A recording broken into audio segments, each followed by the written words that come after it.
ഇടുക്കിയുടെ ഹൃദയമായ തൊടുപുഴ പതിറ്റാണ്ടുകളായി കേരള രാഷ്ട്രീയം ഉറ്റുനോക്കുന്ന മണ്ഡലം.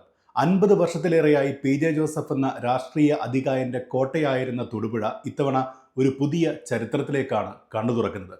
1970 മുതൽ 10 തവണ ഈ മണ്ഡലത്തെ പ്രതിനിധീകരിച്ച പി ജെ ജോസഫ് ഇത്തവണ പാർലമെന്ററി രാഷ്ട്രീയത്തോട് വിട പറയുമ്പോൾ തൊടുപുഴയുടെ രാഷ്ട്രീയ ഭൂപടം മാറുകയാണ്.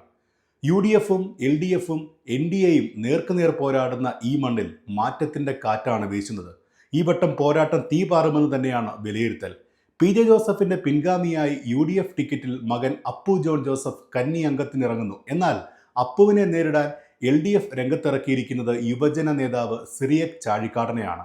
വികസനവും രാഷ്ട്രീയ മാറ്റങ്ങളും ചർച്ചയാക്കി മുന്നണികൾ കളം നിറയുകയാണ്.